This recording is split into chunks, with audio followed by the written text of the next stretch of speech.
ಬೆಳೆಸಿದವನು ಜಂಗಮ, ಗುರುವಿಗೆ ಗುರುವಾಗಿ ಬಂದ ಜಟ ಜಗಮ. ಅಂಗುಷ್ಟದಲ್ಲಿ 32 ಕೋಟಿ ದೇವತೆಗಳ ಪಡೆದು,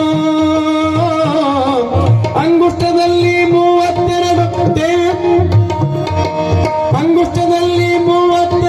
ಕೋಟಿ ದೇವತೆಗಳ ಪಡೆದು ಜಂಗಮ ಹರಗುರು ಜಂಗಮ, ಜಂಗಮ ಶ್ರೀ ಗುರು ಜಂಗಮ. ಮುರುಗೇಂದ್ರರ ಗುರು ಸಿದ್ಧರಾಮ, ಮುರುಗೇಂದ್ರರ ಗುರು ಸಿದ್ಧರಾಮ, ಮುರುಗೇಂದ್ರರ ಗುರು ಸಿದ್ಧರಾಮ, ಮುರುಗೇಂದ್ರರ ಗುರು ಸಿದ್ಧರಾಮ. ಪಾಪ ಕರ್ಮ ಕಳೆಯುವವನು ಜಂಗಮ, ನಿಜ ಪುಣ್ಯದ ರಾಶಿ ನೀಡುವವನು ಜಂಗಮ, ನಿಜ ಪುಣ್ಯದ ರಾಶಿ ನೀಡುವವನು ಜಂಗಮ. ಜಂಗಮ ಹರಗುರು ಜಂಗಮ, ಜಂಗಮ ಶ್ರೀ ಗುರು ಜಂಗಮ, ಹರಗುರು ಜಂಗಮ, ಶ್ರೀ ಗುರು ಜಂಗಮ. ಅವಾಗ ಸ್ವಾಮಿಗಳ ಪ್ರಸಾದ ಆದ ಮೇಲೆ ಕೂಸು ನಗುತ್ತದ. ಮುಂದೆ 13 ದಿನ ಎಲ್ಲ ತಾಯಿಗಳ ಬಳಗ. ಅವತ್ತು ಮರುಳಾರಾಧ್ಯರನ್ನು ನಾವು ನೋಡಿಲ್ಲ. ಮರುಳಾರಾಧ್ಯರು ಅಂದ್ರೆ ಉಜ್ಜಯಿನಿ ಪೀಠದವರು, ಉಜ್ಜಯಿನಿ ಪೀಠದ ಶಾಖಾನೆ. ನಮ್ಮ ಮಠ ಯಾವ ಪೀಠಕ್ಕೆ ಸೇರಿದ್ರಿ? ರಂಭಾಪುರಿ. ಈಗ ನಮ್ಮ ಕಡೆ ಹೆಣ್ಣು ನೋಡಕ್ ಬಂದ್ರೆ, ನಮ್ಮ ಕಡೆ ಅಂದ್ರೆ ಗದಗಿನ ಕಡೆ ಹೆಣ್ಣು ನೋಡಕ್ ಬಂದ್ರೆ ನಾವು ಈ ಕಡೆ ಏನು, ಈ ಕಡೆ ಹೆಣ್ಣು ನೋಡಕ್ ಬಂದಿದ್ರೆ ನೀವು ಓದಿ ಏನು ಅಂತ ಕೇಳ್ತಾರ. ನಮ್ಮ ಕಡೆ ಹಂಗೆ ಕೇಳಂಗಿಲ್ರಿ. ನಿಮ್ಮ ಮನೆ ದೇವ್ರು ಯಾವುದು ಅಂತ ಕೇಳ್ತಾರ, ನಿಮ್ಮ ಮನೆ ಗುರುಗಳು ಯಾರು ಅಂತ ಕೇಳ್ತಾರ. ನೀವು ಪಕ್ಕ ತಿಳ್ಕೋರಿ, ಮನಿ ಗುರು ಮನಿ ದೇವರು, ಮನಿ ಗುರು ಮನಿ ದೇವರು ಇವು 2 ಕಡೆ ನೀವು ಭಕ್ತಿ ಇಡ್ಲಿಲ್ಲ ಅಂದ್ರೆ 1000 ದೇವರಿಗೆ ಹರಕೆ ಹೊತ್ತರೂ ಫಲ ಇಲ್ಲ. ಇದು ಸತ್ಯ. ನಮ್ಮ ಮಠ ಯಾವ ಪೀಠಕ್ಕೆ ಸೇರಿದ್ರಿ? ಇದು ಶ್ರೀ ಗುರು ರಾಚೋಟೇಶ್ವರ ಮಠ ಯಾವ ಪೀಠದ್ರಿ? ಗೋಟು ಚಪಾಳಿ ತಟ್ರಿ ಎಲ್ಲೋ. ನಮ್ಮ ಮಠ ರಂಭಾಪುರಿ ಶಾಖೆಗೆ ಸೇರಿದ ಸುಕ್ಷೇತ್ರ ನೀಲೂರಿನ ರಾಚೋಟೇಶ್ವರ ಹಿರೇಮಠ ರಂಭಾಪುರಿ ಪೀಠಕ್ಕೆ ಸೇರಿತ್ತು. ಶಾಣಬಸಪ್ಪನ ಗುರುಗಳು ಯಾರು ಅಂದ್ರೆ ಮರುಳಾರಾಧ್ಯರು. ಅವ್ರು ಯಾವ ಪೀಠಕ್ಕೆ ಸೇರಿದವರು ಅಂದ್ರೆ ಉಜ್ಜಯಿನಿ ಪೀಠಕ್ಕೆ ಸೇರಿದವರು. ಉಜ್ಜಯಿನಿ ಪೀಠಕ್ಕೆ ಸೇರಿದವರು ನೋಡ್ರಿ ಎಷ್ಟು ವಿಶೇಷ ಅಂತಂದ್ರೆ, ಶರಣಬಸಪ್ಪನ ಗುರುಗಳು ಉಜ್ಜಯಿನಿ ಪೀಠಕ್ಕೆ ಸೇರಿದ ಕಲಿಕೇರಿ ಮರುಳಾರಾಧ್ಯರು. ಇವತ್ತಿನ ದಿನ ಇವತ್ತು ಅಫ್ಜಲ್ಪುರ ಸಂಸ್ಥಾನಿ ಹಿರೇಮಠದ ಪರಮ ಪೂಜ್ಯ ಡಾಕ್ಟರ್ ವಿಶ್ವಾರಾಧ್ಯ ಮಳೇಂದ್ರ ಯೋಗಿಗಳು ಆಗಮಿಸ್ಯಾರ ಅಂತಂದ್ರೆ ನಾವೆಲ್ಲ ಏನ್ ತಿಳ್ಕೊಳ್ಳೋದು ಅಂದ್ರೆ, ನಾವ್ಯಾರು ಹೋಗಿ ಅಪ್ಪೋರಿಗೆ ಹೀಗೆ ಅಂತ ನಾವು ಇವತ್ತಿನ ವಿಷಯ ಕೊಟ್ಟಿಲ್ಲ. ಸ್ವತಃ ಶಾಣಬಸಪ್ಪನೇ ಅಪ್ಪೋರಿಗೆ ನಮಸ್ಕಾರ ಮಾಡಿ, ನೀವೇ ನಮ್ಮ ಗುರುಗಳು ಬಂದು ಇವತ್ತು ಆಶೀರ್ವಾದ ಮಾಡ್ರಿ ಅಂತ ಅಪ್ಪಣೆ ಆಗ್ಯತ್ತ. ಯಾಕ್ರಿ ಗೌಡ್ರ? ಕಾರಣ ಏನು ಅಂದ್ರೆ, ಇವತ್ತ ಮರುಳಾರಾಧ್ಯರ ಪ್ರತಿನಿಧಿಯಾಗಿ ಪರಮ ಪೂಜ್ಯ ವಿಶ್ವಾರಾಧ್ಯ ಮಳೇಂದ್ರ ಯೋಗಿಗಳು. ನಾನು ಹೇಳೋದನ್ನೆಲ್ಲ, ಗುರುಗಳು ಆಗಮನೆ ಆಗಬೇಕು. ಗುರು ಬಂದಾನ ಅಂದ್ರೆ ಹಬ್ಬ, ಗುರುಗಳು ನಮ್ಮ ಮನೆಗೆ ಬರ್ತಾರ ಅಂದ್ರೆ ಹಬ್ಬ. ಮೊದಲೆಲ್ಲ ದಿನ ಬರ್ತಿದ್ರು. ಇತ್ತಿತ್ತಲಾಗ ಸ್ವಾಮಿಗಳು ಜೋಳ್ಗಿ ಯಾವಾಗ ಬಿಟ್ಟಾರ ಅವಾಗ ಉದ್ಧಾರ ಆಗ್ಯಾರ. ನಾ ಇದ್ದದ್ದು ಹೇಳ್ತೀನಿ. ಶಿರಟ್ಟಿ ತಾಲೂಕಿನ ಅಲ್ಲಿ ಗದಗ ಜಿಲ್ಲಾ ಶಿರಟ್ಟಿ ತಾಲೂಕಿನೊಳಗ ಒಂದು ಊರಿಗೆ ನಾನು ಪುರಾಣಕ್ಕೆ ಹೋಗಿ, ನೀವು ಹೆಂಗೆ ಭಿನ್ನ ಹೇಳ್ತೀರಲ್ಲ ಹೀಗೆ ಭಿನ್ನ ಹೇಳ್ಯಾರ. ಒಬ್ಬ ಸ್ವಾಮಿ ಅವತ್ತೇನೋ ಈ ಎಂಗೇಜ್ಮೆಂಟ್ ಅದ. ಅವರು ಮಧ್ಯಾಹ್ನ ನಾನು ಅವ್ರ ಮನೆಗೆ ಭಿನ್ನ ಕರ್ಕೊಂಡು ಹೋಗ್ಯಾರ. ನನಗೆ ಅಲ್ಲಿ ಒಬ್ಬ ಇರ್ಭದ್ರಯ್ಯ ಅಂತ ಅವನು ಕರ್ಕೊಂಡು ಹೋಗಿ 4 ತನ ಕುಂದುರಿಸಿ 51 ರೂಪಾಯಿ ಕೊಟ್ರಿ. ಅವ ಏನಂದ, ಅಲ್ರಿ ಸೌಕರ್ಯ 4 ತನ ಕುಂದುರಿಸಿರಿ 51 ಕೊಟ್ಟಿರಿ, ಇವತ್ತಿನ ಕೂಲಿ ಬರಷ್ಟರ ಕೊಡುವ ಮಾರಾಯ ಅಂದ. ಅವುಗಳಿಗೆ ಸೊಕ್ಕ ಬಾಳದ ಅಂದವ.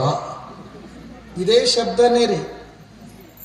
ನಾ ಏನಂದಿನಿ, ಇದೇ ಶಬ್ದನೇ ಅಂದ. ನಾ ಸುಮ್ಮನಿದ್ದೆ. ಅವನಿಗೆ ಬೈದಿದ್ರೆ ನಾ ಏನಂತಿದ್ದಿಲ್ಲ. ಅವ ಅಂದ ಶಬ್ದ ನನಗೆ ಚುಚ್ಚುದಂಗಾತು.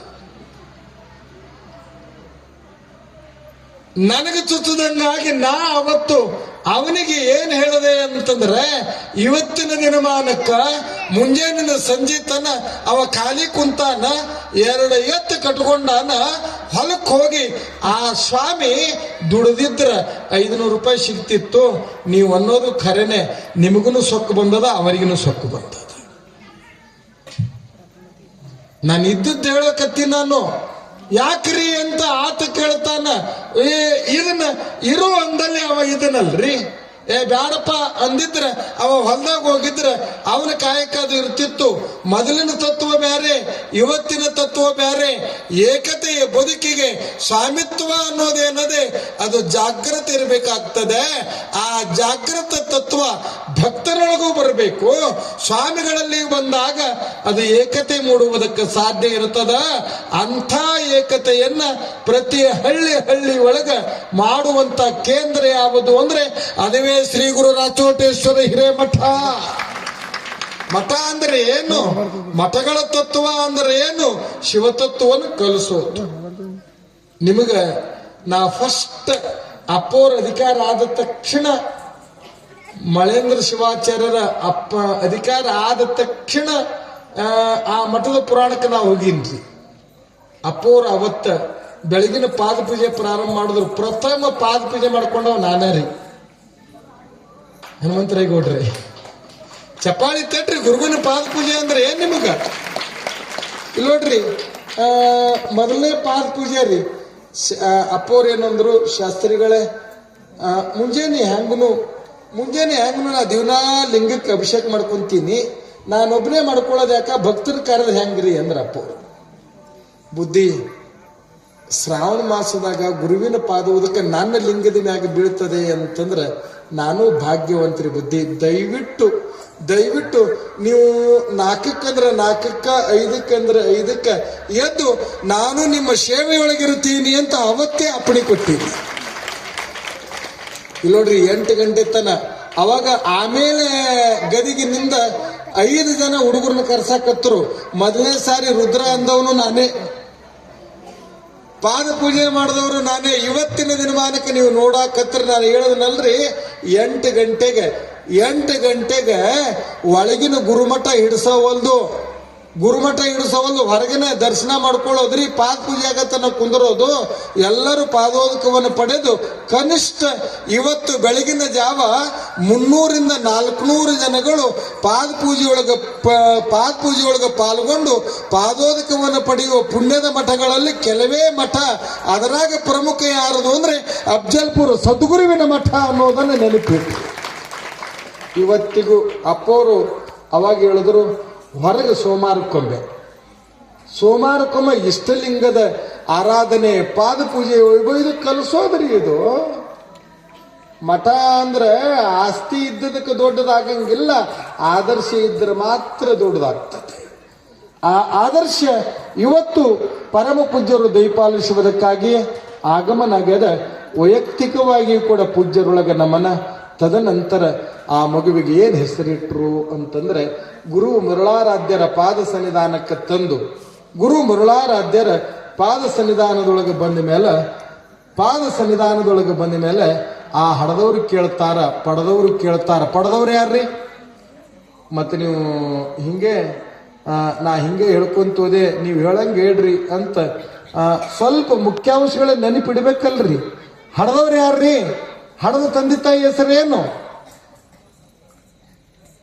ಪರಮ ಪೂಜ್ಯರ ಅಪ್ಪಣೆ ಕೊಡ್ತಾರೆ. ಏನಂತ ಗೊತ್ತಾ? 12ನೇ ಶತಮಾನದೊಳಗ ಮಾದಲಾಂಬಿಕೆಯರ ಗರ್ಭದೊಳಗ ಬಸವಣ್ಣನಾಗಿ ಹುಟ್ಟ್ಯಾನ. ಅದೇ ನಂದಿ ಅರಳಗುಂಡಿಗೆ ಒಳಗೆ ಹುಟ್ಟ್ಯಾನ ಅಂತಂದ ಮೇಲೆ ಈತನಿಗೆ ಶರಣಬಸಪ್ಪ ಅಂತ ಹೆಸರಿಟ್ರು. ಸಾಂಬದೈ ನಮ ಪಾರ್ವತಿ ಶಿವ ಹರ ಹರ ಮಹಾದೇವ. ಶರಣಬಸವೇಶ್ವರ ಮಹಾರಾಜ ಕಿ ಜೈ. ರಾಕೋಟೇಶ್ವರ ಶಿವಾಚಾರ್ಯ ಮಹಾರಾಜ ಕಿ ಜೈ. ವಿಶ್ವಾರಾಧ್ಯ ಮಳೇಂದ್ರ ಶಿವಾಚಾರ್ಯ ಮಹಾರಾಜ ಕಿ ಜೈ. ಸಾಂಬದೈ ನಮ ಪಾರ್ವತಿ ಶಿವ ಹರ ಹರ ಮಹಾದೇವ.